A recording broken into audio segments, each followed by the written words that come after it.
aqui, Natália Cury, E Caio Almon. para mais um Abiara Talk, celebrando os nossos 30 anos com uma nova programação.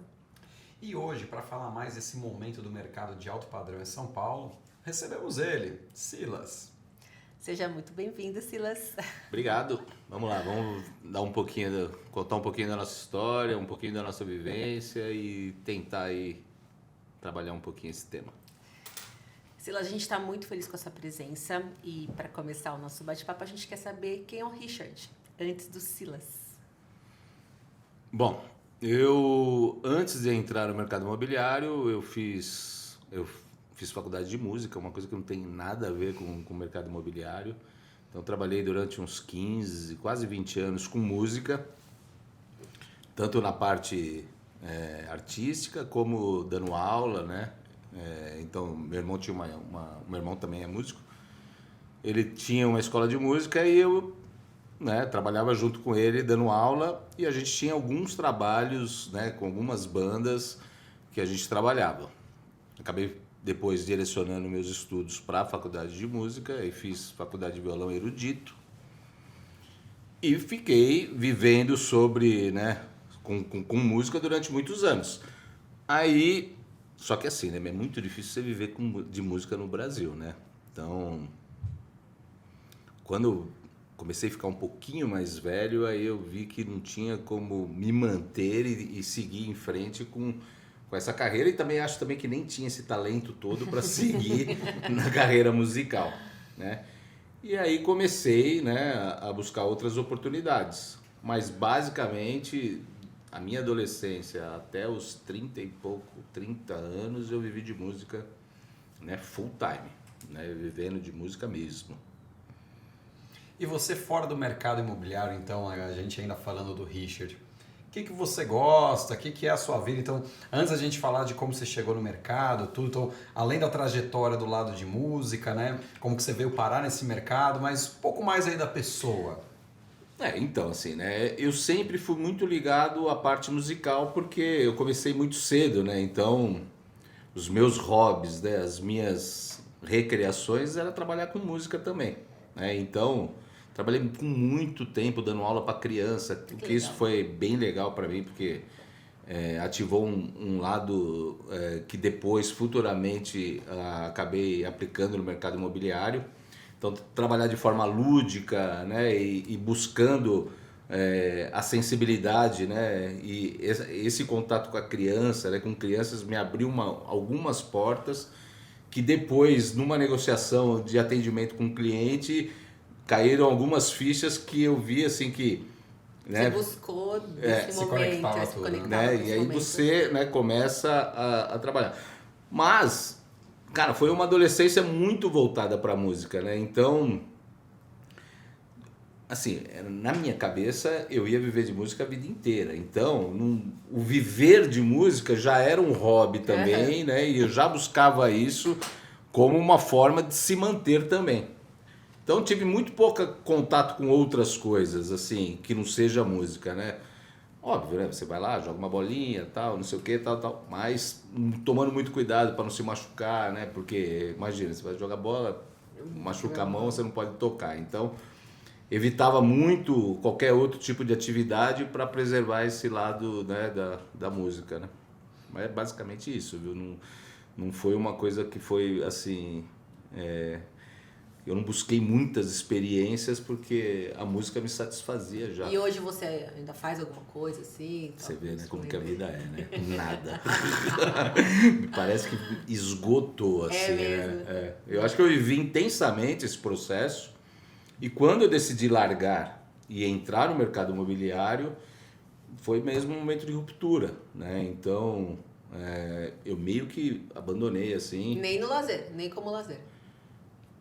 Eu fiquei um bom tempo, assim, acho que eu fiquei uns 3, 4 anos no mercado imobiliário full time, sem fazer nem tirando os instrumentos dos bags, assim, né? Porque eu sou um pouco assim, né? Eu sou um pouco de imersão mesmo em alguma coisa. Pelo fato de eu ter alguns problemas eu preciso ter foco. Uhum. Então, assim, eu não consigo fazer várias atividades ao mesmo tempo. Então... como eu meio que vivenciei o lado musical durante muitos anos e por muito tempo. E quando eu tomei a decisão, foi uma decisão muito bem pensada, né? Meio que tipo assim, putz, essa parte da minha vida eu já realizei, já tô satisfeito, tô bem legal e tal, né? E parti para um outro lado, né? Fui buscar outras alternativas, fui buscar outras vivências, né? A Natália ela vai te fazer uma pergunta já já, né? Mas que vai ser um pouco diferente no caso do Silas, né? Porque tem a ver com a Biara, mas você chega à Biara, na verdade, não como corretor, né? Não como comercial, né? Como foi essa transição aí, na verdade, você vivendo da música, que é algo bem lado humanas, e na verdade você foi fazer algo completamente oposto, de certa forma, dentro do mercado imobiliário inicialmente. Como é que foi essa trajetória breve, antes de vir para a área comercial, né, de chegada no mercado? Assim, eu estava num momento da minha vida que eu precisava expandir as minhas possibilidades, né? E a música, eu já não estava conseguindo mais buscar outras possibilidades. E aí, por incrível que pareça, eu tinha uma irmã que trabalhava na Biara, ela trabalhava no departamento jurídico, e ela falou que ela me convidou para fazer uns freela, que seria de calculista. Tipo, eu nunca tinha entrado num plantão de vendas, nunca tinha nem vivenciado essa rotina. Então, inclusive, eu tenho que agradecer a ela, né, em primeiro, por ter me trazido para essa realidade. E ela trabalhou muitos anos na empresa, né? Sim. Hoje ela mora no interior, tal. Tá bem, tá super bem e tal. Então agradeço ela, porque ela que abriram as portas de uma outra realidade para mim. E aí, como ela trabalhava no jurídico e a empresa estava num momento de muito crescimento, tinha muito lançamento e precisava de freelances para fazer contratos, né? Fazer tudo isso. E eu vim fazer isso aí aos finais de semana. Então eu ia para os plantões para fazer a parte de cálculo, digitação dos contratos. E fiquei durante 5 anos trabalhando como freelance nesse processo. Óbvio, você está trabalhando com execução de contrato, você começa a ver valores, né? E isso começou a me instigar, né? Então, durante 5 anos eu vivenciei isso, né? E comecei a olhar os valores dos negócios, os valores que os corretores ganhavam, e isso foi despertando em mim um interesse pelo comercial. Depois de 5 anos, eu tomei coragem, né? Peraí, um adendo aí. Tem uma outra pessoa que foi muito importante na minha decisão. Nesse período aí, desses 5 anos, eu acabei conhecendo a minha mulher, que ela era corretora, né? E aí ela falou, pô, mas por que você não veio pro comercial, né? Eu falei, cara, não sei vender nada, eu vim da área de música, né? Mal eu sei lidar com as pessoas, né? O meu distanciamento das pessoas é grande. Não, você vai se dar super bem, vem pra cá, né? E me incentivou. Ela falou, não, eu te dou as dicas e tal. E eu ganhei coragem através do apoio dela. Na verdade, ela foi a minha primeira gerente, né? Porque ela fez o acompanhamento inicial, né? Não, né, teórico, né? Gerente teórico, né? Porque ela incentivou, ela mostrou alguns caminhos, ela mostrou como que se fazia algumas coisas, ensinou tal. o caminho. Né? Mostrou como que ela atendia, como que ela fazia, né? Hoje ela ainda está no mercado, mas ela também ela tem uma empresa de treinamentos, né? Então ela dá palestra, mentoria, tá super bem e tal. Super dedicada, né? Super inteligente, assim, uma pessoa maravilhosa. Principalmente para se conviver. Estamos já há 20 e poucos anos juntos, bastante tempo juntos. E assim, ela é muito, muito, muito, muito ligeira. E aí, eu vendo tudo isso com o apoio dela, com a possibilidade de ganhar mais, né? E vendo que não ia ter como manter um relacionamento, né, com um salário de músico, eu falei, vou entrar nessa de corretagem, né? E aí entrei, saí do comercial, não foi fácil, porque na época existia algumas coisas que era um pouquinho difícil e tal, né? Fui questionado, né? Pra você ter certeza que você quer, você vai sair de uma posição onde você tem um ganho que é praticamente garantido, vai arriscar, né? Falei, não, cara, eu vou arriscar. E aí fui, entrei na corretagem, né?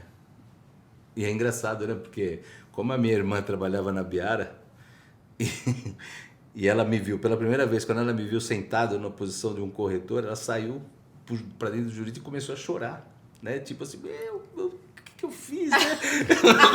Ele virou corretor, ele vai estar super mal, né? E aí, e é mais barato, porque hoje ela já não faz mais parte desse mercado e eu tô aqui ainda, né? Mas são duas pessoas que eu preciso agradecer sempre, né? Que é ela por ter me colocado, minha irmã por ter me colocado na empresa, no mercado, e a minha esposa por ter dado todo o suporte, todo o apoio, todo o incentivo para seguir na carreira de corretagem. A nossa próxima dúvida, né? Nossa próxima pergunta seria o porquê da Biara.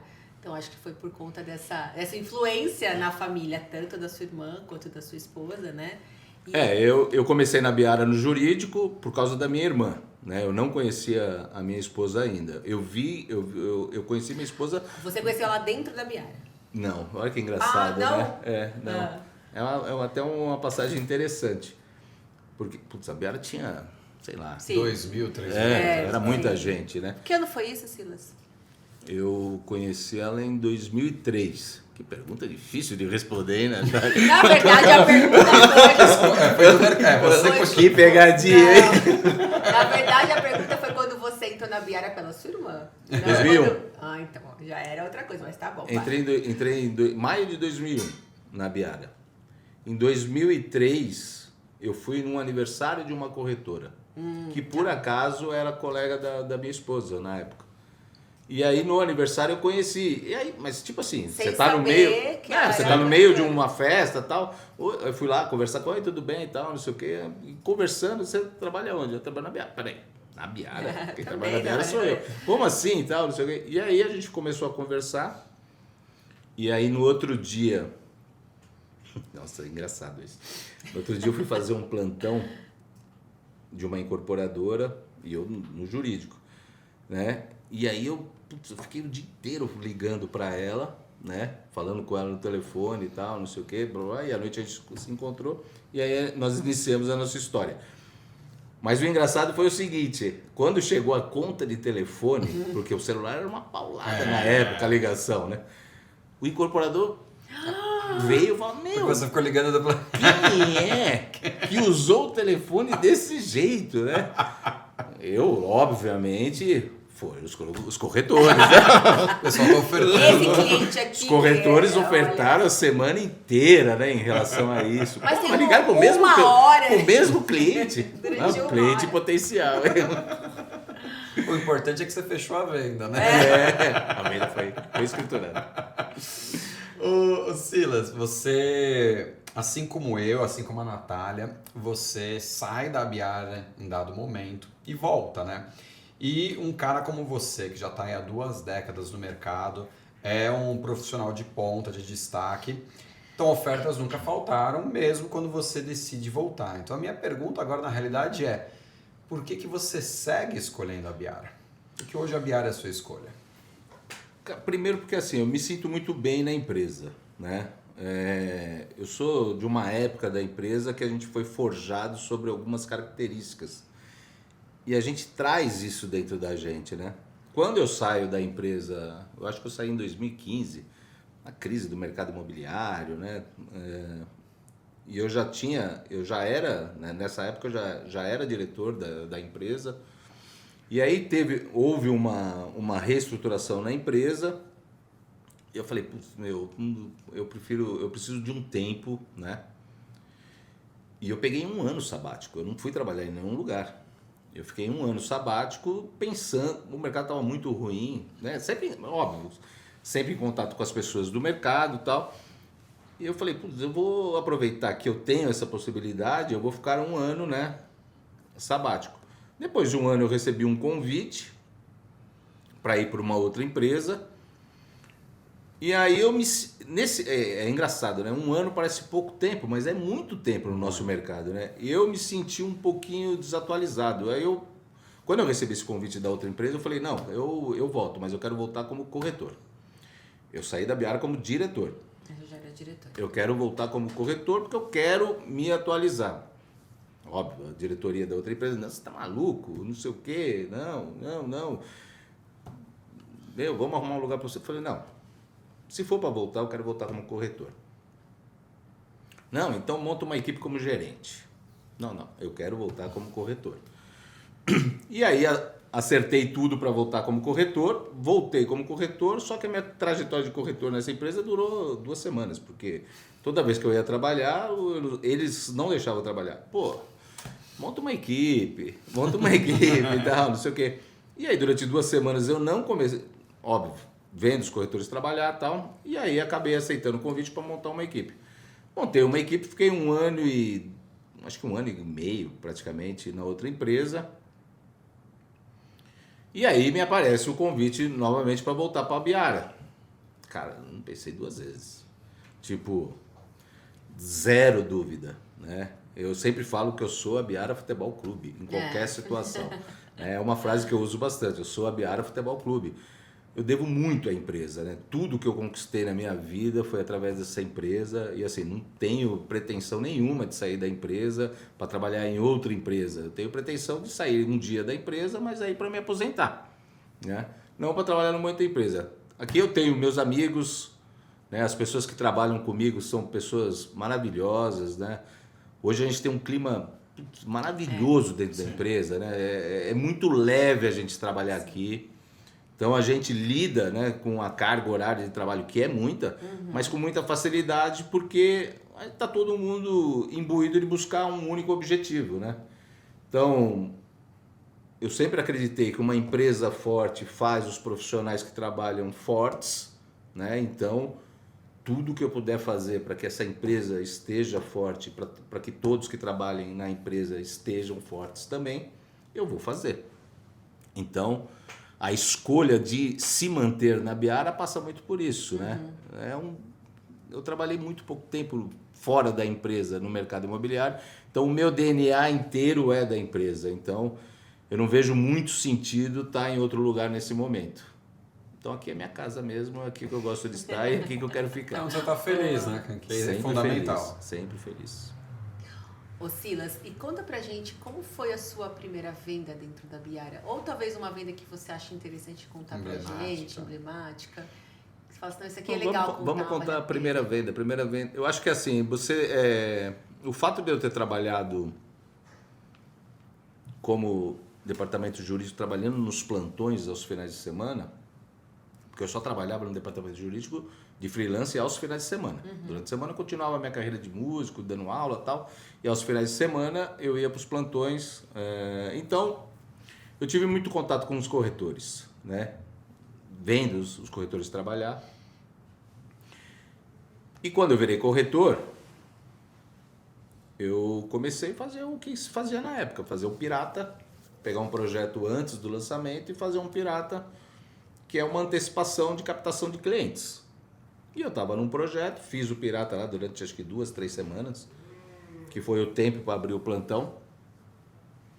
E quando abri o plantão, obviamente, que eu fui escalado, porque eu era o único da minha equipe, naquela época era escala, né? Você era escalado no plantão. Então você não optava por ir, né? Você ia onde a tua gerência te escalava. Eu estava escalado na abertura do plantão e acabei tirando um número baixo, né? E tem um determinado momento do dia eu entrei na vez. E aí, tô na vez, imagina, né? Primeiro lançamento, primeiro produto, né? Muito nervoso, muito, né? Aquela ansiedade, né? Querendo atender e querendo não, né? Com medo, é normal. Tomara que não entre, mas tem que entrar, né? Que é bem natural.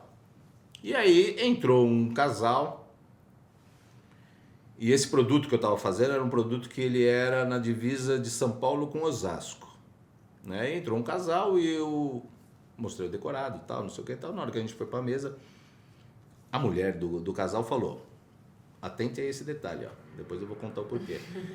Para mim, tem que ser o último andar e a unidade tem que estar com vista para São Paulo.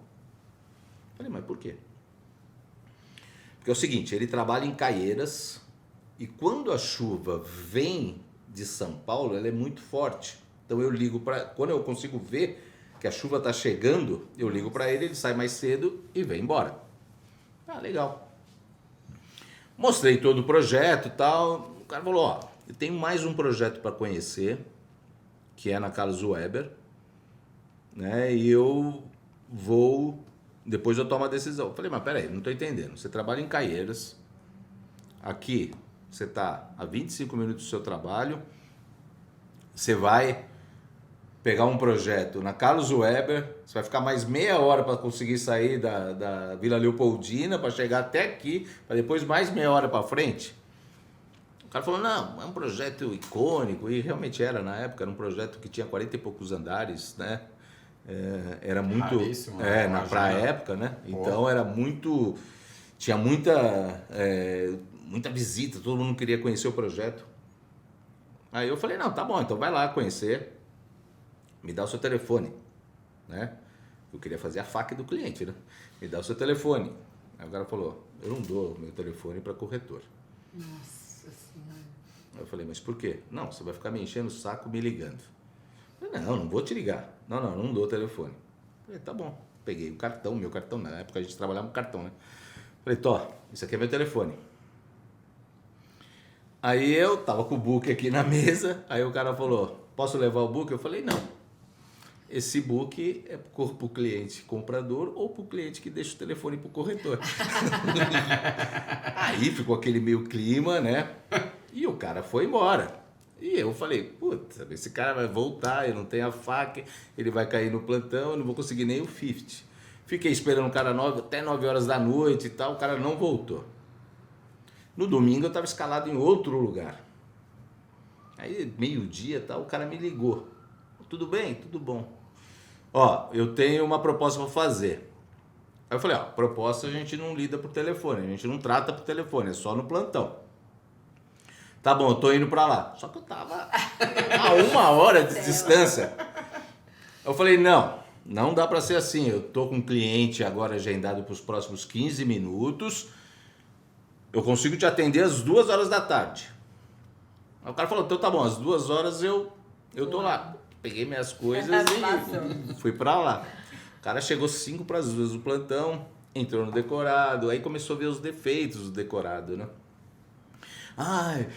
Mas é drywall e não sei o quê, e aí era um apartamento de 80 metros. Aí eu falei, mas você não tem a proposta? Aí falou, tenho. Me deu o papel, eu falei, vamos pra mesa. Tirei o cara do decorado, botei na mesa, chamei um gerente, falei, ó, ele tem a proposta para fazer. Pegou a proposta, tal, não sei o que, blá, blá, blá, blá. Foi lá, fez a tratativa, aconteceram mais algumas coisinhas e finalizou. Beleza. Eu aprendi uma coisa nesse dia. Você nunca descarta um cliente sem acreditar até o final. 8 meses depois, toca o meu telefone. Era a mulher do cara. Oi, tudo bem? Você tá na Biara ainda? Falei, tô. Por quê? A gente estava lançando um outro projeto, né, que chamava...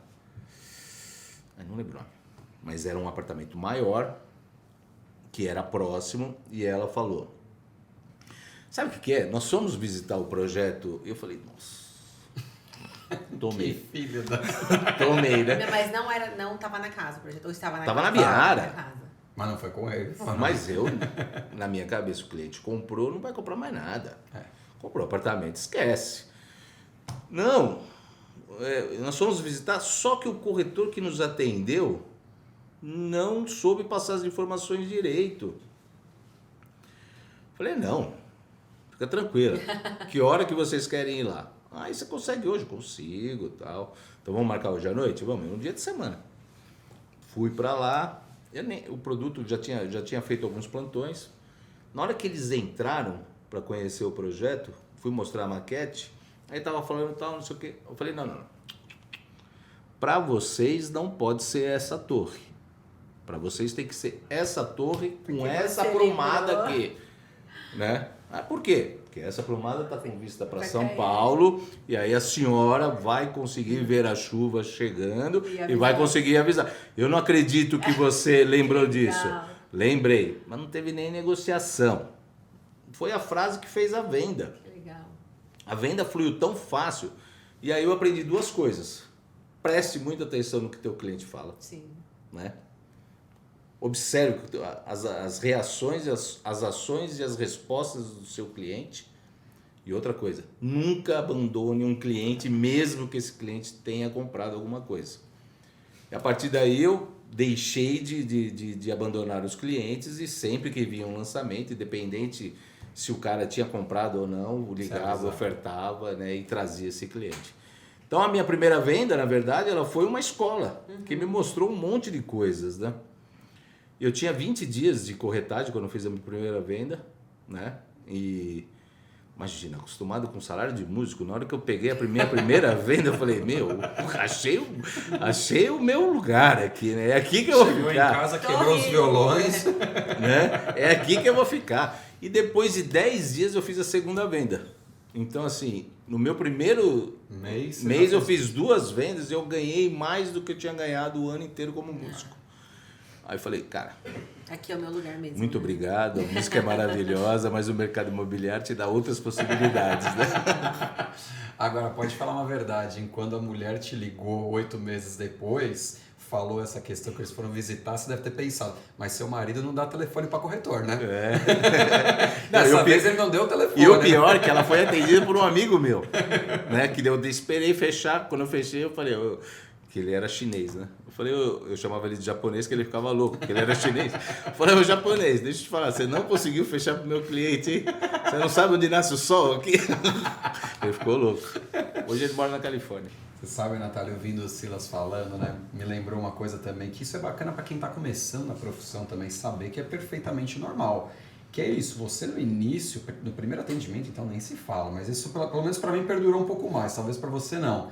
Mas é isso, você às vezes está na vez de atendimento e o receio, a ansiedade é tão grande que você fica do tipo, mas tomara que não entra, não, precisa entrar que eu tenho que vender. Aí você vê um carro parando, meu Deus do céu, será que é um cliente da vez? E você fica preocupado, né? Eu lembro a primeira venda que eu fui fazer, e aí o gerente, né, já na hora da assinatura, tudo, ele virou para mim e falou assim, vai desmembrando os cheques. E eu não fazia a menor ideia. Cadê a faca?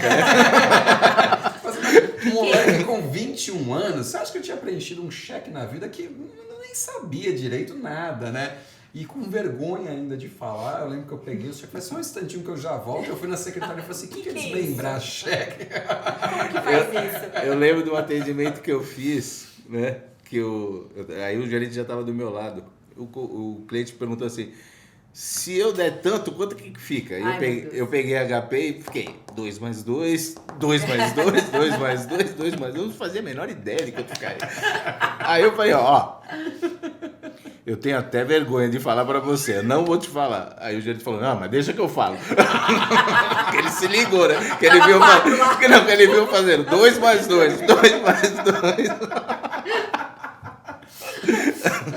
Só mais uma nesse sentido, embora a história engraçada é pro fim, mas vamos aproveitar aqui o ensejo. Porque hoje em dia, infelizmente, a maioria dos corretores e até alguns líderes não sabem usar HP. HP, infelizmente, hoje em dia já não é um instrumento que tanta gente utiliza, que eu acho uma pena, que ajuda pra caramba, né?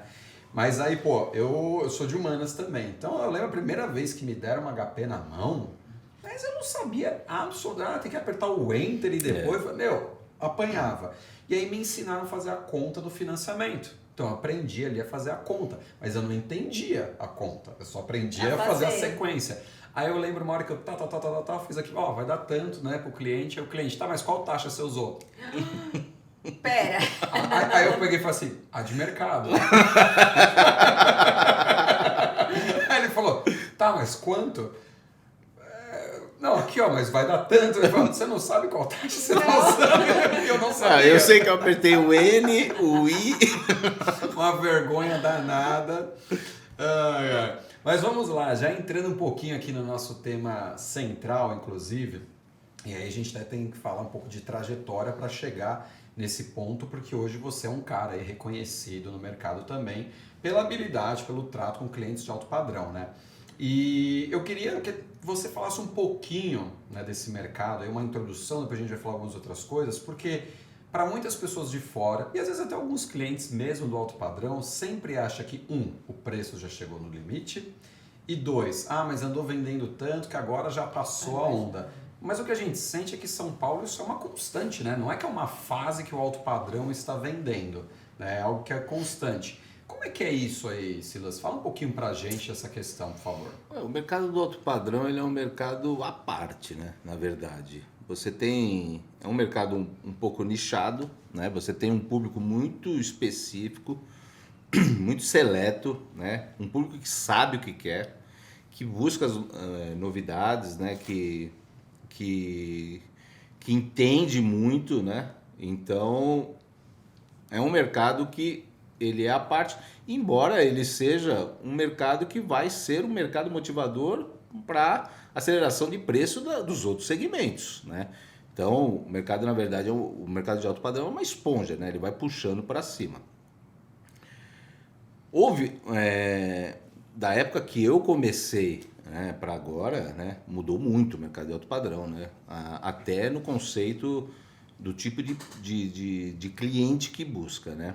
Quando eu comecei, né, a gente trabalhava no segmento de médio para alto padrão, a faixa etária do comprador era totalmente diferente. Era uma pessoa já com 60 anos, cabeça mais velha. É o famoso cabeça branca, né? Entrou cabeça branca no plantão, né? Esse aí é o perfil. Comprador, né?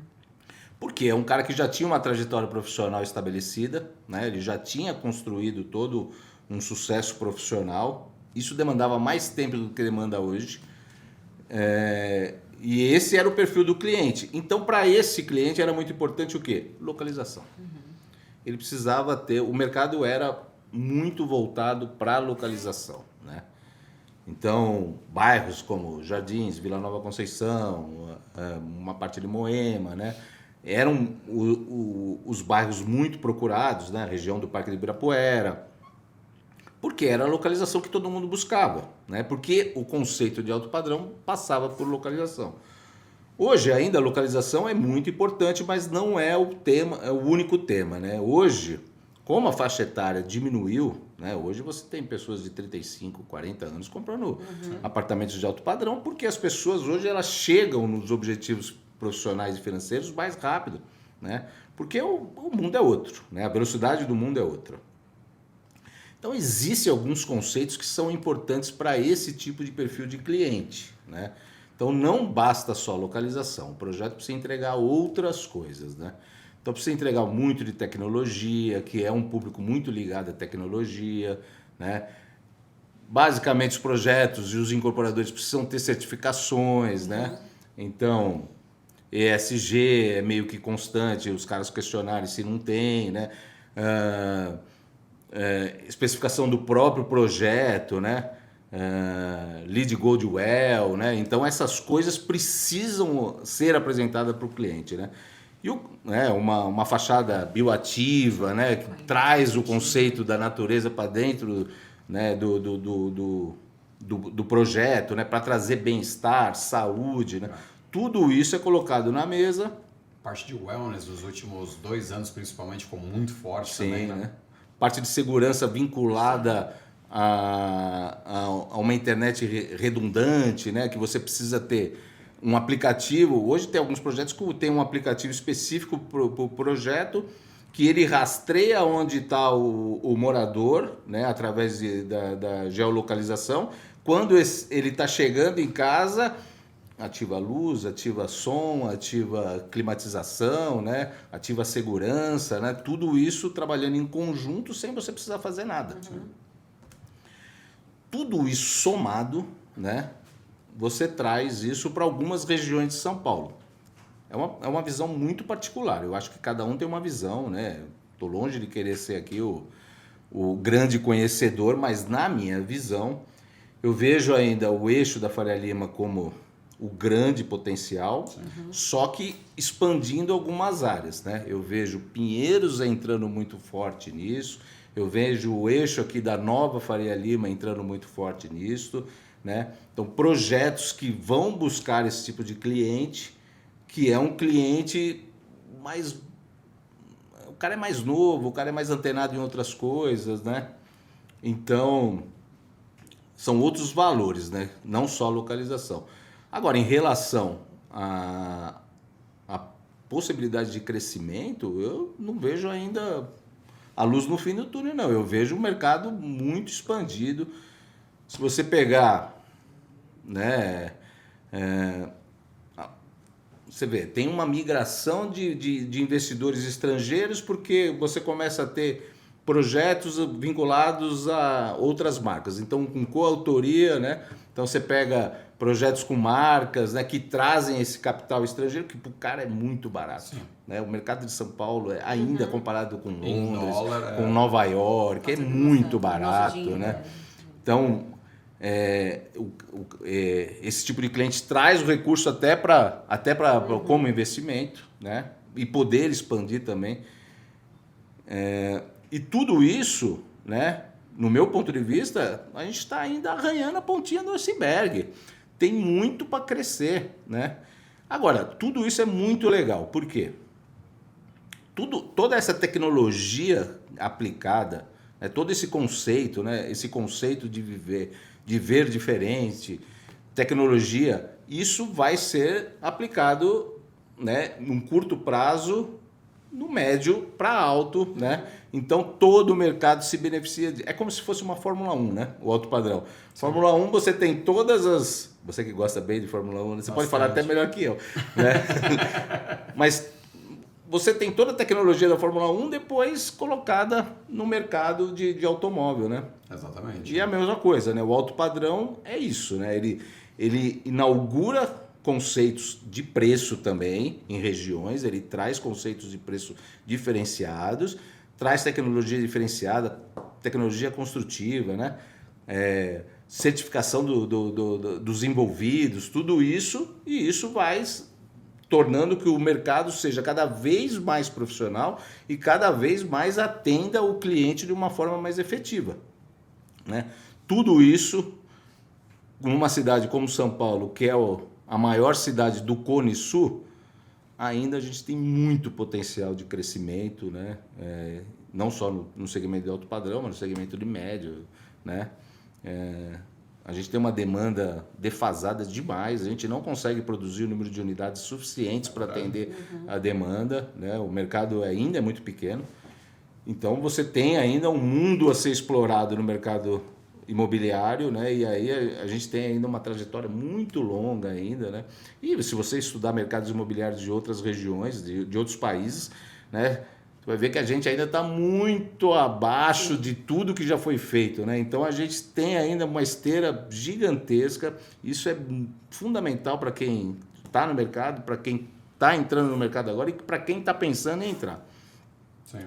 Eu acho que é um mercado que te possibilita uma realização profissional gigantesca, né? Você atua num mercado muito dinâmico, né? Então você traz um dinamismo para a tua vida muito grande. Com isso você consegue transformar a vida, não só a sua vida, como a vida das pessoas que convivem com você, né? E isso de forma, né, constante, né? De uma forma bem legal.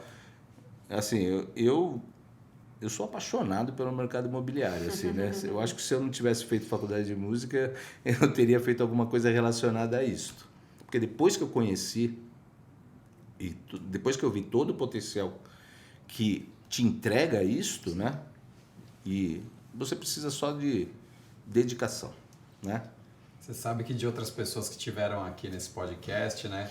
Quando a gente perguntava algumas coisas referente a arrependimento ou mudanças, etc., uma resposta muito comum aqui, né, de praticamente todos, minha também, é que se voltasse no tempo, teria entrado antes nesse mercado. Né? Acho que isso é muito bacana também, porque praticamente todo mundo partilha dessa paixão. Ele é um mercado realmente, principalmente para quem permanece, porque é difícil você ter alguém que já está há bastante tempo, que também não é apaixonado, que está só aqui pelo dinheiro. Claro que o dinheiro ele é um motivador, sem dúvida nenhuma, mas vai além disso, né? Mas ainda falando aí dessa questão do mercado de alto padrão de São Paulo, tudo, eu queria também pegar um pouco mais a sua visão e opinião de uma questão que eu acho que é bem interessante, né? Que o cliente, muitas vezes, a Natália, ele não tem essa visão. Eu entrei no mercado em 2010, então já estou um bom tempo, mas você entrou bem antes, 2001 indiretamente 2005 e no 2005 comercial. diretamente.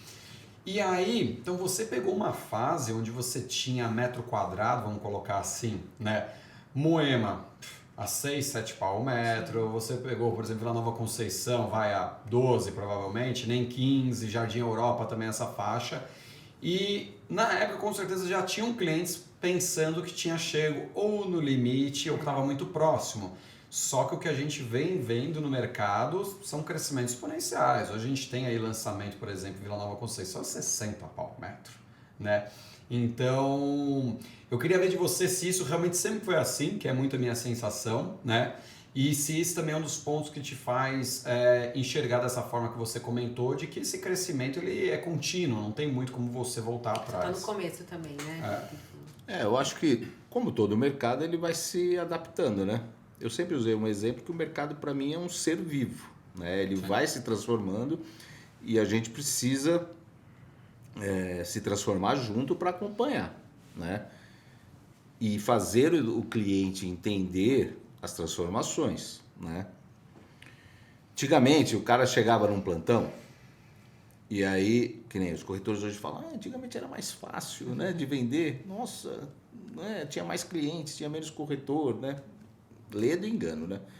Porque você, na verdade, você tinha poucos produtos a oferecer. Sim. Então, assim, você tinha... E muitos corretores. Bem mais. Você tinha um lançamento em Moema, o próximo lançamento em Moema ia acontecer 6 meses depois. Você não tinha o que... Se o cara não encaixasse no produto, você não tinha o que oferecer pro cara. Então, na verdade, era muito mais restrito, né? Você tinha que ser muito convincente e matador para fazer a venda ali e mostrar pro cara por que ele tinha que comprar aquilo, né? Hoje, você tem... Os corretores falam, hoje tem muito lançamento. Maravilha, né? Quanto mais lançamento tiver, melhor. Não vejo nessas regiões, né, que beiram aí esse eixo da Faria Lima, né? Não vejo como você lançar um preço menor a cada lançamento. Porque eu sempre costumo dizer que o incorporador compra o terreno, desenvolve o projeto, ele comprou o terreno X, desenvolveu o projeto, ele já valorizou todo o entorno. Quando ele vai comprar o próximo terreno, ele não consegue comprar no mesmo preço, então automaticamente o preço já subiu, né? Problemas de inflação, não vejo um metro quadrado atrelado à inflação, porque matéria-prima do mercado imobiliário é terreno. Terreno é escasso, né? A gente viu aqui, né? A gente já viu aqui os incorporadores comprando prédios e derrubando, né? Porque precisa de um terreno naquela localização e não existe terreno em regiões onde você tem uma migração de produtos de alto padrão. Então, para lançar um produto, você precisa formatar uma área. Para formatar uma área, você traz valorização àquilo. E outra coisa, né? Nessas regiões onde você tem os produtos destinados para o alto padrão, você tem todo um entorno sofisticado, não é só o produto. Então você tem serviços de alto padrão, você tem lazer de alto padrão, então você tem toda uma estrutura de bairro, ou de rua, ou de localização, já meio que formatada para receber aquele projeto, né? Então, 60 mil reais, você acha muito? Quem compra não acha. A quem deixou de comprar vai achar barato, porque não vai conseguir comprar mais por 60 o próximo. Exatamente. Né? Então, assim, é um mercado de oportunidades, né? São pouquíssimos lançamentos, né? Em comparado com os outros segmentos. E eu acho que não é por acaso. É um mercado que trabalha de forma para lançar e ser consumido, né? Para o mercado absorver, né? De forma coerente, né? Então, não vejo a possibilidade de preços estagnar, não.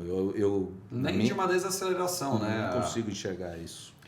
Mesmo porque quando você traz essas tendências onde você traz uma marca para residência, você está trazendo um valor agregado gigantesco. Quando você agrega uma outra marca a um projeto, você traz um valor agregado absurdo. Isso vai te dar o quê? Uma valorização a longo prazo. A gente sabe quanto foram vendidos os alto padrão há 10 anos atrás e quanto vale hoje. Sim. Né? Não teve deteriorização de preço, muito pelo contrário. Eles ganharam preço e continuam ganhando. A cada lançamento eles vão entrando no mesmo segmento de valorização, né? E você sabe que tem um outro ponto, Natália, que também é bem interessante o que o Silas está falando, que pouca gente para pensar, né? Que é o quê? A partir do momento que eu tenho um lançamento, vamos colocar aí a 50, 60 pau um metro, tanto faz. E ele vendeu, mesmo que ele não tenha vendido tanto, tal, vendeu alguma coisa.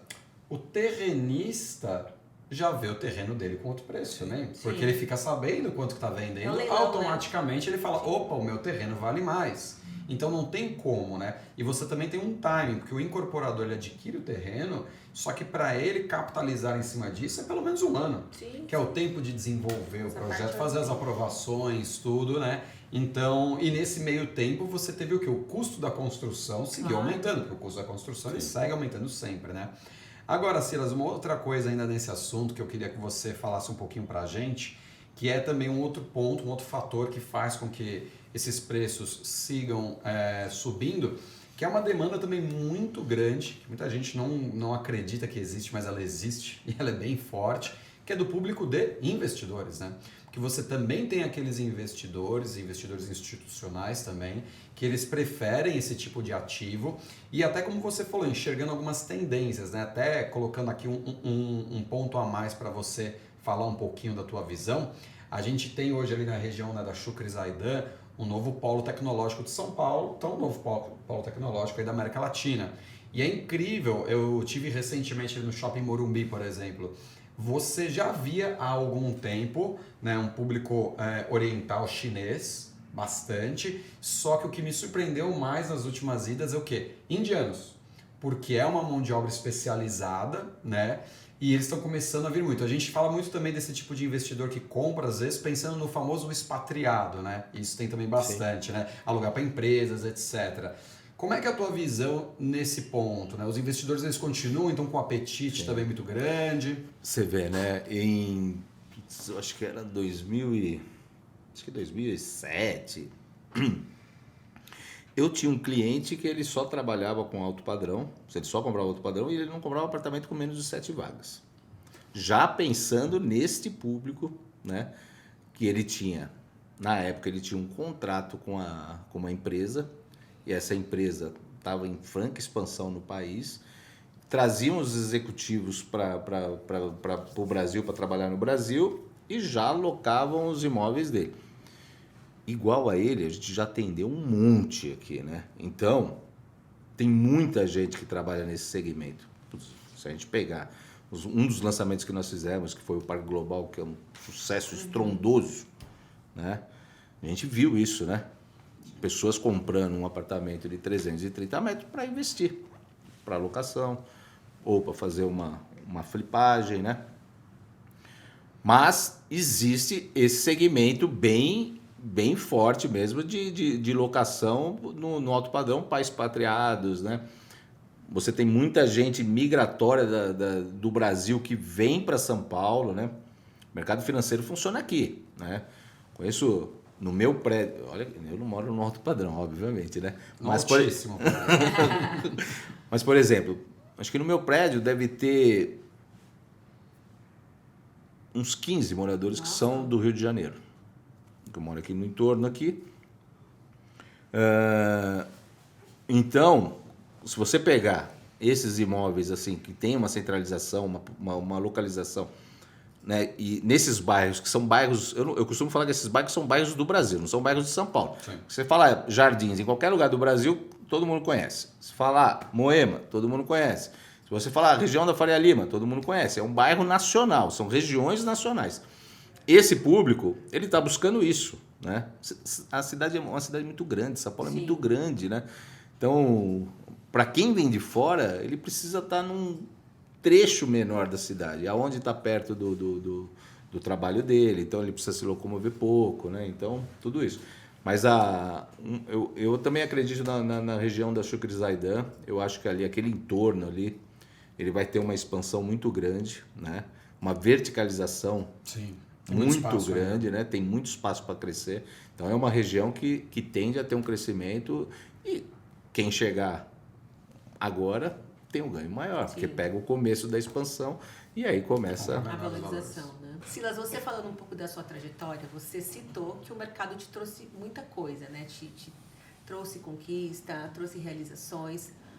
Conta pra gente alguma conquista, alguma realização, seja ela de experiência, pessoal, material, que é interessante as pessoas saberem que aconteceu na sua amigos vida. como vocês. Tá Isso não tem preço. Isso aí já.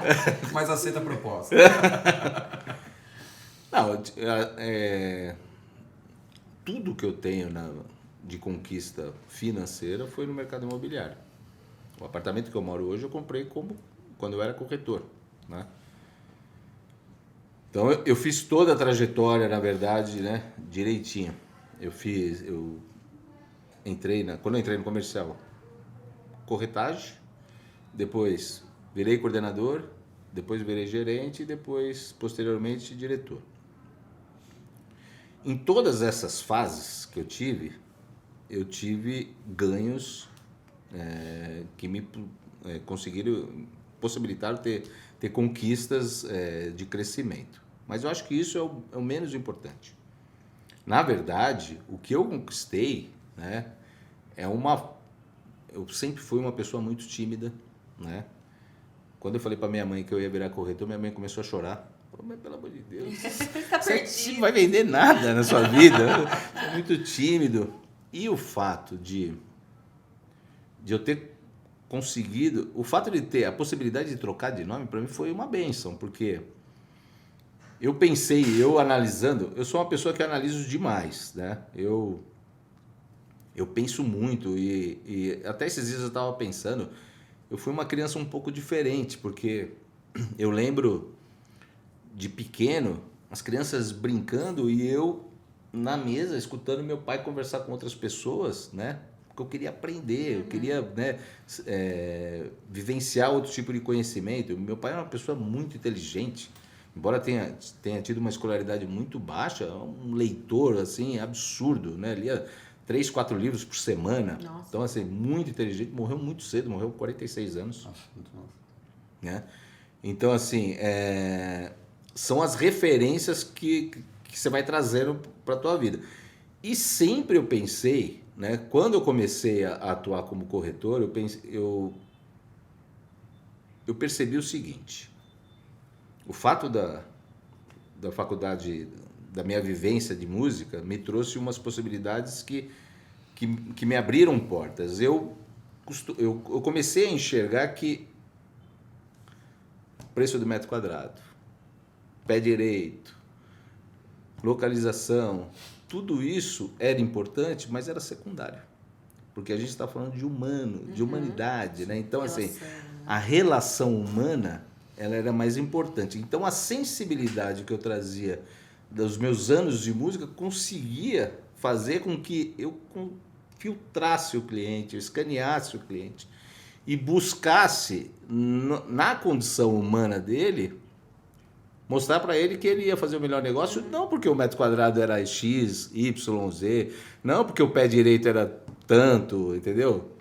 Porque o apartamento estava voltado para o leste ou para o oeste, mas porque ali era o melhor para ele e para a família dele. Então, eu acho que uma das maiores conquistas que esse mercado me trouxe foi justamente, por incrível que pareça, é uma coisa muito louca, né? Porque é um mercado muito concorrido, muito, né, agressivo, mas o que mais me trouxe foi a humanização, né? Eu consegui perceber que se eu fosse, quanto mais eu trabalhasse as minhas questões de forma humana, mais resultado eu ia ter. Então, eu apliquei tudo isso. Quando eu era corretor, eu fazia um atendimento mais humanizado, né? Eu não buscava muito a parte técnica, mas sim a parte emocional, buscava a parte emocional, buscando a humanização, fazia o meu contato com o meu cliente, e aí entrou o lado da mudança de nome, que eu acho legal, porque como eu era muito tímido, eu falei, cara, eu tô perdido, né? Se eu ficar restrito nessa condição que eu sou, não vou chegar em lugar nenhum. A mudança de nome me fez vestir um personagem, né? Então, o personagem Silas fazia coisas que o Richard não tinha coragem de fazer, Legal. né? Obviamente que hoje o Silas, ele tá mais dentro do Richard do que nunca, né? Ele moldou a personalidade, né? Então, né, você vê, né, o tamanho de ganho, né? Isso não tem preço, porque o crescimento pessoal que eu tive através de uma profissão que me trouxe, me romperam barreiras em vários sentidos, mas principalmente do lado psicológico, né, tratando uma timidez absurda e me colocando tipo à frente de pessoas hoje com uma naturalidade que, quando eu falo para as pessoas que eu sou uma pessoa tímida, as pessoas não acreditam, né? Porque não é possível. Não sou, ainda sou, né? Só que tenho hoje já uma carcaça. Uma carcaça mais robusta, né? que me permite fazer algumas coisas. Óbvio que o ganho financeiro é fundamental, né? Mas o crescimento pessoal não tem preço, com né? certeza. Então, tudo isso... Você sabe que você falando isso me lembrou de uma coisa legal também, né? E isso também faz a diferença, acho que, dos profissionais que se destacam mais no mercado, né? Eu falo isso todas as semanas nas turmas de treinamento que eu dou, né? Que eu falo, mesmo o corretor bom nesse mercado, na minha visão, ele deixa passar despercebido uma coisa fantástica e fundamental que você não deixava. Que é o quê? Para a maioria dos corretores, Natália, o protagonista é o produto. Não, o protagonista é o cliente. Né? Eu tenho que saber tudo do produto, é claro, para saber responder, para saber ver se encaixa, mas o protagonista é o cliente, é sempre sobre pessoas, né? Então, quanto mais você humaniza esse atendimento, você busca de fato entender a pessoa, e novamente, isso é uma grande vantagem que nós temos aqui na Biara pelo fato de ser multimarcas. Sim. A gente não está ali limitado a vender um único tipo de produto, de uma única incorporadora, que aí realmente às vezes você tem que meio que quase que empurrar o que é o que você tem. Hoje a gente tem todos os tipos de produto, então eu acho que isso facilita muito, e o corretor que entende isso, ele tem uma arma fantástica na mão, porque a imensa maioria do mercado, mesmo os que vendem, ainda não entenderam isso. Ainda estão ali com foco 100% no produto. Eu brinco, tem corretor que atende com a nuca, porque ele está olhando para a maquete, né, para o totem, e o cliente está aqui atrás. É verdade. Né, é um absurdo. Mas eu quero te fazer uma pergunta aqui. Você, claro, vai ter 1 zilhão, né? Mas aí encontra uma ou duas aqui para você compartilhar com a gente. Histórias engraçadas ou inusitadas. Porque esse mercado ele também proporciona, né, risada a um monte, né? É verdade. Mas a gente ri muito, né? Graças a Deus, né? Que bom. A gente ri muito e muitas vezes, né? De algumas coisas que acontecem. Pensando assim, aconteceu uma coisa comigo que é óbvio que eu já...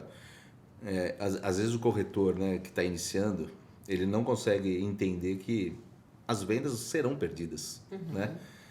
Por inúmeros aspectos. E também por erro do seu. Eu já perdi venda, né? Já cometi erros, né? Você perde venda. O que você não pode ser é... Eu penso assim, vamos errar por excesso, né? Não vamos perder por falta de iniciativa. E sempre aprender com os erros, né? Eu já estava numa posição razoável já de corretagem e eu fazia um produto na Zona Norte que naquela época era diferente. Um incorporador pequeno, embora o produto fosse um apartamento de 120 metros, o incorporador era pequeno, né? Então, assim, a estrutura do plantão era muito pequena, era muito restrita, diferente desses big names, né? Que é gigantesca tudo, né? E eu sempre, na minha trajetória, eu sempre gostei de chegar muito antes de todo mundo. Então, quando eu sabia que ia ter um lançamento e eu me interessava por esse lançamento, eu ia atrás, ver às vezes não sabia nem onde era o terreno, ficava rodando o bairro para tentar achar terreno e tal, não sei o quê. E depois que descobria tal, o terreno, começava a fazer o pirata, putz, eu tinha uma oficina perto, ia lá, conversava com o cara, me apresentava, ó, vou estar trabalhando ali, né? Ia no bar, né? Na padaria e tal, e conhecia. E você acabava ficando 2, 3 meses no pirata, você conhecia as pessoas pelo nome, né? Então, era tudo muito natural. E nesse projeto, por exemplo, tinha um zelador, né? Que ele tomava conta do plantão e morava no fundo do terreno. Beleza. Eu tô de folga. Uma folga, né? Corretor. Peguei uma folga no domingo. Já era corretor, né? Realmente. Falei, vou pra casa da minha mãe. Minha mãe morava na época na Penha, né? E esse produto na Zona Norte. Eu botei minha bermuda, né? Chinelinho e tal, não sei o que, camiseta e tal, e peguei meu carro e fui pra casa da minha mãe. Fui lá almoçar com a minha mãe e tal, não sei o que. Caiu uma chuva daquelas que inunda a cidade inteira. E nessa época eu morava no Cambuci, que é uma região... Só para atravessar ali, dependendo de onde já bem seria um desafio. Não é conhecida por ser uma região muito alta em São Paulo. E aí, tô lá na minha mãe e toco o telefone. Era um cliente falando, oi, tudo bem? Oi, tudo bom e tal. Nós resolvemos fechar o apartamento. Mas não era esse plantão que eu trabalhava. Era um produto do lado, que chamava Arbores, do lado do Shopping Santana e tal. E esse produto que o rapaz morava no plantão chamava Arejo. E o cara falou, não, nós vamos ficar com Arbores, né? Falei, legal. Falou, tô indo pro plantão. Ai, meu Deus do céu. Falei, veja bem. Você me dá podemos marcar às 18 horas, né, no plantão? Aí o cara, por quê? Eu falei, não, porque eu tô com atendimento sempre com o discurso pronto, né? Sim. O discurso pronto. Tô com atendimento aqui, tô finalizando um fechamento, né? Inclusive vai ser seu vizinho aqui, tal, não sei o quê, aquele papinho. Aí o cara falou, não, tá bom, 18 horas. Meu, entrei no carro e... Foi que foi. Porque naquela época o dress code era ainda tinha terno, de gravata, roupa, né? Mas até hoje de chinelo e bermuda, Não. sabendo se eu ia fazer. Aí eu, saindo da Penha e tal, né? Ali pela região da Vila Matilde, na hora que eu caio na Radial Leste, tudo parado. Ai, meu Deus do céu. Falei, meu Deus. Aí olhei assim do outro lado da Radial Leste, para quem ia pro bairro, não passava um carro. Falei, não tá vindo carro, então deve estar tudo inundado lá na frente. 10, 15 minutos, nada. Falei, nunca que eu vou conseguir chegar no Cambuci. Nunca. Peguei o carro, passei por cima da ilha, né? Fui pela contramão. Não tinha carro, fui na contramão. E aí subi o viaduto Aricanduva, sentido Zona Norte. Peguei a Zona Norte, fui pra Zona Norte. E pensando, o que eu faço? Puta, eu vou tomar um 50. Puta, a gente ficava louco tomar um 50. Né? Era meio que humilhante você tomar um 50. Aí se soubesse ainda que era porque você tava de folga, pior ainda, né? Tipo, nunca mais você ia ter folga na vida, né? E fui, e aí lembrei do rapaz que morava no Arejo, que era o segurança. Detalhe, eu tenho 1,70 m. O segurança não era conhecido por baixinho, né? Aí cheguei lá, falei pra ele, cara, preciso da sua ajuda. O que foi? Você quer ganhar, puta, não lembro se era 200, 300 reais na época, que hoje seria R$1.000, vai. Quer ganhar R$1.000? O cara, porra? Claro. Falei, eu preciso da tua roupa de trabalho. O cara falou, você tá de brincadeira? Falei, não, eu preciso da tua roupa de trabalho. Um terno preto de segurança. O cara falou, tá bom. Com aquela camisa branca que já tá amarela. Não, detalhe, né? Aí eu me vesti do terno do cara. Aqui, ó, a manga aqui, a manga aqui, aí. Né? Tava parecendo de Mocó. Né? Gravata, tudo zoado. Fui pro plantão. Quando cheguei no plantão, tava o Gustavo, que era o gerente, porque o gerente ficava tomando meio que conta do plantão. E o dress code era, né, tipo... a gente não podia, na empresa era... Você não podia ter barba, né? Não podia nem barba você podia ter. Na hora que eu entrei no plantão, o Gustavo falou, que coisa é essa? Obviamente que não com essa educação, né? Claro. E nem com essas palavras, né? Aí eu falei, cara, eu te explico depois. Eu tô esperando um cliente que está chegando. Aí o cara, você tá louco? Então eu falei, ô Gustavo, tô no dress code. Tô de gravata, tô de terno. Vou atender. Não, mas você não tá adequado. Eu falei, vou atender. Tô com terno. Tô de terno. Tá comprido? Tá. Mas tô de terno. Minha mão não tá aparecendo. Não tá. Minha mão não aparece? Não, mas tô de terno. Tinha que ter foto. E aí, o cliente chegou, tal, não sei o quê. Fiz o fechamento. Aí, na hora que acabei o fechamento, falei pro cara, puta, eu queria te pedir desculpa, né? Porque eu tô vestido desse jeito, né? E contei a história pro cara. O cara rachou o bico e falou, você devia ter me falado que eu vinha amanhã. Eu falei, não, você nunca deixa o cliente dormir pra pensar. E aí depois expliquei essa história pro Gustavo. O Gustavo rachou o bico, né? Falou, putz, vocês são todos loucos, né? Aí falou... E aí aprendi mais uma coisa, né? Todas as minhas folgas depois eu tinha um terno pendurado dentro do carro. Esteja preparado para vender, né? Então assim, eu sempre saía de casa, mesmo se não tivesse trabalho, eu botava a roupa de trabalho, né?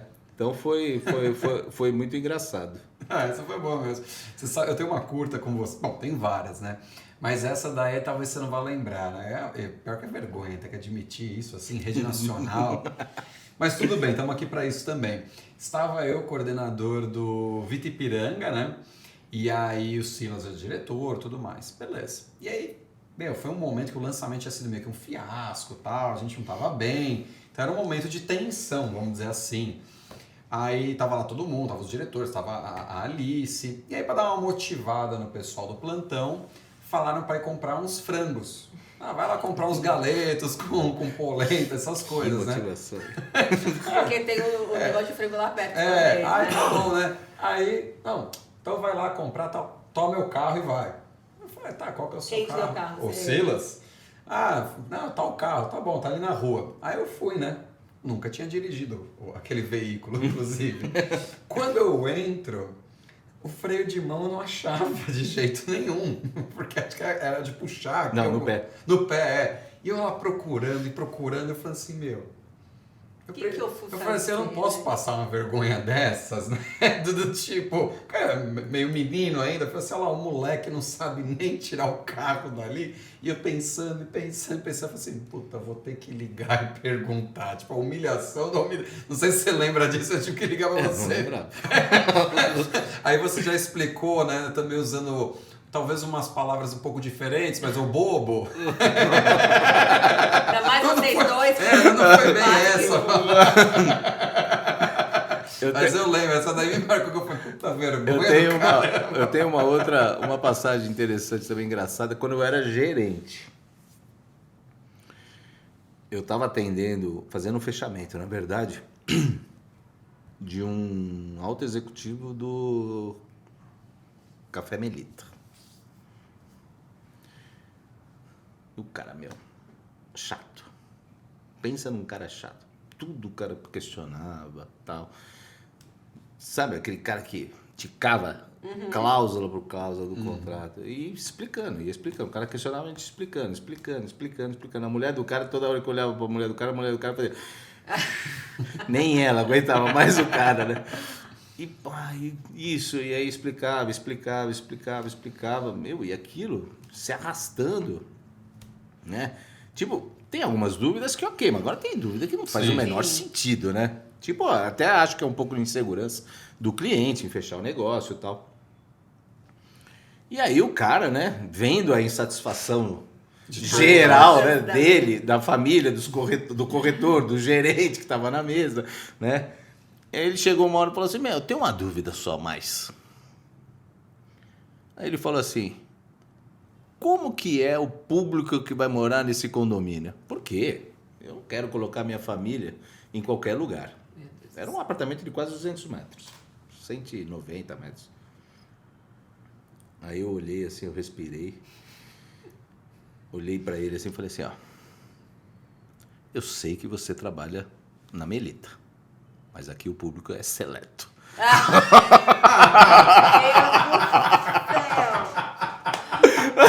O mulher do cara começou a rir e começou pra ele, toma, toma.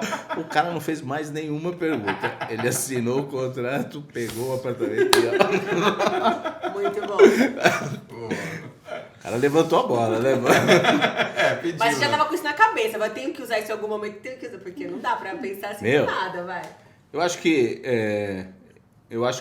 a gente é treinado para reagir, né? Sim. O corretor é treinado para reagir e tem que reagir. Sim. A última palavra não pode ser do cliente. Então, naturalmente, a gente é um pouco reativo, né? Então, a gente sempre tem uma resposta, né? Mas essa foi muito Nem boa, sempre né? a resposta é correta, né? Exato. Eu não gera Essa o deu resultado. certo, Essa mas, deu certo, mas em algumas outras não, né? Às vezes Né? você fala alguma besteira e perde a venda, né? Ou quantas vezes nessa aí de falar uma dessas da risada, uma curtíssima aqui. Eu lembro uma vez também fechei uma venda e como gerente na época também, quando fechava a venda era na central, que não era nem no plantão, e era para um advogado. E aí, quando chegou na hora justamente de desmembrar os cheques, tal, ver a comissão, né? Ele pegou, olhou ali a comissão do corretor e falou assim, tudo isso, você não acha que é muita comissão, não? E era um cara meio folgado e tal, mas dava pra brincar, né? Aí no que ele falou isso foi automático. Eu falei assim, você já viu a tabela de honorários da OAB? E nisso você começou a dar risada e falou assim, não, isso é verdade. Para essa questão eu sempre tinha uma resposta, né? Porque era recorrente isso, né? O cliente sempre olha a comissão do corretor. E o cara fala, pô, o corretor ganha bem. Eu falo, ganha bem, estamos contratando. Você quer vir trabalhar com a gente? Boa. Entendeu? E tinha uns que viravam. Tinha bastante virada, inclusive. Ô Silas, e nessa sua trajetória também dentro do mercado imobiliário, você tem alguma coisa que você se arrepende ou alguma coisa que você faria diferente se voltasse atrás? Olha, arrepender, não. Tipo, eu deveria ter entrado antes no mercado. Não, eu acho que eu entrei no momento certo, né? Eu construí uma trajetória, né, em outro segmento, que construiu um alicerce para que eu tivesse as oportunidades e realizar tudo que eu realizei, né, como profissional. Eu acho que assim, é óbvio, né?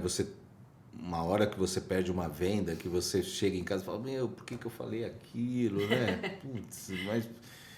Agora, não lembro assim... Eu lembro uma vez de ter atendido um cara, mas eu acho que eu não posso falar aqui, que eu falei uma besteira tão grande que eu acho que eu não posso falar. Que o cara era diretor da Volkswagen, a gente estava com lançamento lá no ABC, era um lançamento de casas, né? E era um momento em que o crédito imobiliário começou a ser ofertado com maior frequência. Né? Que antes era muito restrito, né? Então, o mercado começou a crescer, a situação do país começou a entrar no eixo e tal, o dinheiro ficou mais barato, né? E o cara, ele era alemão, mas ele era casado com uma brasileira. Só que ele falava super bem português, ele tinha muitos anos de Brasil. E você vê, né? Puta, faz tantos anos isso, né? E ainda dói. Marcou. Porque você perde a venda por uma besteira que você fala. E a mulher falou, mas como é que o lance do financiamento, como é que faz e tal, não sei o que. Eu falei, não, agora, com a expansão do financiamento, né? Como o dinheiro está mais barato, né? Os bancos estão abrindo as pernas para os clientes. Não foi a melhor escolha. Mas na hora que eu falei, sabe quando eu falei e fiz assim, ó? Mas, ali, acabou ali. Acabou ali a venda. Então é uma besteira que você fala também. Essa você voltaria atrás. Né? Eu acho que eu teria faltado no plantão, né? Para não cometer esse erro. Mas assim, eu acho que, óbvio, né? Toda a trajetória ela tem momentos de alto e de baixo, né? Tenho certeza que eu magoei muita gente nesse percurso, né? Porque no cargo de liderança, às vezes você... né? Eu tenho uma liderança, eu acredito numa liderança que a minha função é despertar as pessoas. Eu preciso despertar as pessoas. E nem sempre despertar é uma coisa agradável. Sim. Né? As pessoas não enxergam, às vezes, os erros que estão cometendo e, às vezes, você precisa ir lá fundo, Mostrar, né? Mostrar isso. E teve gente, óbvio, que saiu da empresa, né? Que saíram da minha equipe chateado, né?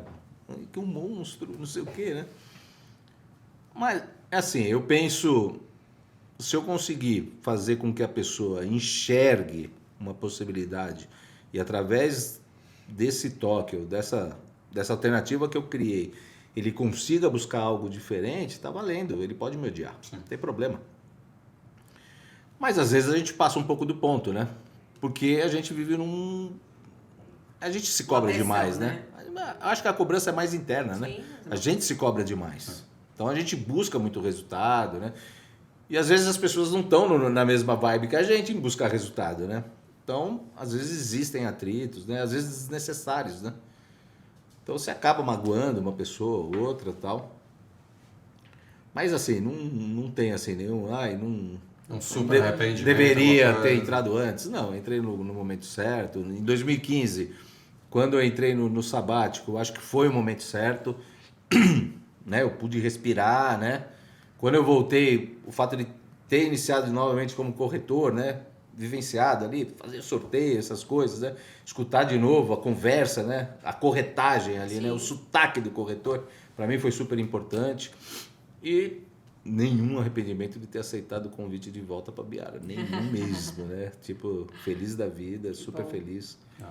Bacana isso. E a gente já caminhando aqui para o fim, passa rápido, né? Quando o papo é bom, né?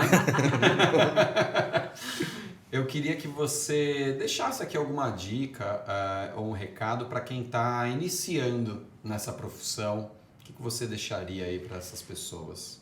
Eu acho que o mercado imobiliário é uma profissão que ela abraça. O mercado ele abraça a pessoa, desde que a pessoa queira ser abraçada. Se você tem a possibilidade de entrar no mercado imobiliário, entre. Entre. A sua vida vai ser impactada de várias maneiras. Se Deus quiser, de forma positiva, né? Mas que vai depender de você. A forma que você entrar no mercado é a forma que o mercado vai te responder. É uma profissão que depende exclusivamente de você. Eu falo que é uma forma de empreender sobre o CNPJ de outra pessoa. Você empreende o seu tempo e as responsabilidades ficam com o dono da empresa. Então você precisa buscar os seus resultados, você precisa buscar os seus objetivos, você precisa traçar suas metas, mas você não precisa pagar a conta de luz, você não precisa pagar a conta de telefone da empresa, você não precisa pagar o aluguel. Então, é um mundo de oportunidades, depende de você. E não depende de um rosto bonito, de nada isso, né? Somos nós aqui, o exemplo, claro, né? Então, assim, depende exclusivamente do quanto você quer, né? Então, eu costumo falar uma frase para as pessoas que trabalham comigo: faça o que tem que ser feito. Eu preciso acordar cedo. Faça o que tem que ser feito. Se você fizer o que precisa ser feito para você buscar os seus objetivos, faça. Você não vai estar perdendo em nada. Um mundo novo vai se expandir e vai se abrir na sua frente, né? Uma outra analogia que eu faço, que as pessoas conseguem entender, é que o mercado imobiliário é um grande rio e nesse rio não passa água, passa dinheiro.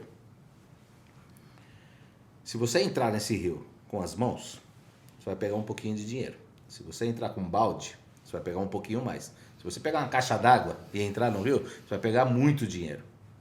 O que vai diferenciar a quantidade de dinheiro é a tua estratégia de trabalho. Então, se você for uma pessoa que consiga montar uma estratégia e ter a força para executar essa estratégia, entra no mercado imobiliário, que esse mercado vai te responder de forma positiva. Você vai ganhar muito e vai ter um crescimento em vários setores, não só o financeiro. Você vai ganhar em conhecimento, você vai ganhar em vivência, você vai ganhar em possibilidade de trabalhar com pessoas, né? A gente lida muito com pessoa, né? Então a gente aprende a conviver, né? E isso tudo é só ganho. Eu não vejo nada de negativo no mercado. Como eu falei, eu sou um apaixonado pelo mercado, né? Então, quando você é apaixonado, você não enxerga o lado negativo, eu só vejo coisas positivas, né? E eu vejo um mundo sem limites de crescimento em todas as áreas, tanto pessoal quanto financeira e essas coisas todas. Bom, Silas, foi um baita de um prazer te receber aqui. Eu tenho um negócio que eu carrego comigo que eu aprendi com o meu pai, né? Que a gente brinca mais com as pessoas que a gente gosta mais, né? Então acho que você consegue entender que eu gosto bastante de você no dia a dia. Nossa, vocês se amam então, né? Porque é uma alfinetada o tempo inteiro. Mas que, pô, pra mim é um privilégio poder trabalhar junto com um cara como você, que dá pra aprender realmente no dia a dia. E principalmente uma pessoa também que eu admiro, né? São pessoas assim raras no mercado, né? E você sem dúvida nenhuma está entre elas, e é muito bom, né, ver hoje a Biara sendo muito bem representada, né? Principalmente nessa cadeia de comando, vamos dizer assim, além de Bruno, de Caetano, principalmente aí na sua mão, na mão do Camacho, da Lauri, do Abel, né? Então isso daí tudo na parte do comercial é muito bacana e, pô, foi muito bom mesmo ter você aqui com a gente hoje. Bom, eu que agradeço, né? Agradeço o que você acaba de me dizer, né? A gente tem uma relação muito, muito legal, né? Ela é muito fluida, né? Sim. Igual a você, né? A Nath eu conheço há muito tempo, né? Já vem a Yasmin por aí, né? Quase agora, inclusive, né? Tá se mexendo aí, né? Tá querendo participar. A Lauriane, né, que de longa data, né, o Camacho, né, o Abel, a gente fazia plantão juntos, não, eu fazia plantão junto com o Abel como corretor, fazia plantão junto com o Camacho como corretor, com a Lauriane como corretor. Então, na verdade, a gente vem de uma trajetória muito antiga, né? Sim. O próprio Caetano e o Bruno, né, são pessoas que deixam sempre as portas abertas, né, então a gente tem um acesso muito fácil. E é muito bom, né? Quando a gente trabalha num ambiente que é agradável, né? A gente tende a render mais, né? E eu acho que, no fundo, o que vão sobrar são as histórias e as amizades que a gente vai levar, né? Sem dúvida. Daqui um tempinho, né? Não é mais o Silas o diretor, é uma outra pessoa que está sentado no cargo, né? O Silas vai passar como diretor, como outros diretores passaram, né? Mas a empresa vai estar aí forte, firme, vai seguir, né? E a gente vai estar sempre torcendo pelo sucesso das pessoas Sim. E da empresa, né? Que a gente tanto ama, né? Então, foi um prazer aqui dividir um pouquinho das histórias, né? Um pouquinho do conhecimento, bem pouquinho que eu tenho, né? Com todos vocês. Queria deixar um agradecimento, posso deixar? Claro. Pode. Queria agradecer hoje, especialmente as pessoas que trabalham diretamente comigo, né? Os gerentes que trabalham comigo, uma equipe maravilhosa, assim, uma equipe que tem assim, um potencial gigantesco, são pessoas dedicadas, né? São pessoas que buscam o resultado acima de tudo. Eu sou um mero coadjuvante, né? A grande estrela são essas pessoas, né? O time de corretores que dia e noite estão lá, estão, né, trabalhando, estão correndo atrás, buscando os próprios objetivos, atingindo, né, buscando sonhos. E é muito importante porque a gente vê assim uma sincronia, né, das pessoas, um torcendo pela Sim. outra. Hoje na empresa embora a gente tenha, óbvio, empresa de venda, a gente tem competição e tal, mas assim, longe, né, da competição extrapolar, a gente torce pelo sucesso. Ela é saudável, né? De todo mundo, né? Todo mundo, a gente torce pelo sucesso, a gente entende que todo mundo tem que levar o pão para casa. Então, hoje é uma empresa muito, muito gostosa de trabalhar, Sim. Um ambiente muito sadio e pessoas assim de convívio. Então, eu queria agradecer ao meu time, né, que é um time maravilhoso. Já estamos juntos há um bom tempo, né? Entregando o resultado que a gente imagina que a gente tem que entregar, buscando sempre, né? Sempre tentando melhorar, sempre buscando novas possibilidades, né? E entendendo que cada desafio ele está aí para ser vencido, né? Então a gente busca, a gente vai, né? Todos que a gente consegue, mas a grande maioria a gente entrega. Então parabéns para vocês, obrigado pela parceria. Um beijo para as meninas, para os meninos, para o Paçoca, meu cachorro, para minha Não mulher. pode esquecer do Paçoca dele. Para minha mulher que me ajudou tanto, né? Para minha irmã que me colocou na profissão. Então, assim, tantas as pessoas que eu preciso agradecer, né? Eu sou um mero coadjuvante nisso tudo aqui. Eu sou só uma pecinha de um grande universo que faz tudo isso aqui girar. Então, muito obrigado e obrigado pela oportunidade. Ai, que gostoso ouvir suas histórias, né? A sua trajetória. Muito obrigada, Silas, de todo o meu coração. Também te admiro muito, viu? Muito, é um exemplo para todos nós, né? Obrigado a vocês. E para vocês que gostaram do nosso podcast, curta, compartilhe, comente, participe com a gente dos próximos podcasts, né, amor? Fiquem atentos, como vocês já sabem, a cada novo episódio, uma pessoa aqui muito boa para conversar com a gente, com muito conhecimento e aquele bate-papo agradável também. Aguardamos vocês. Obrigada.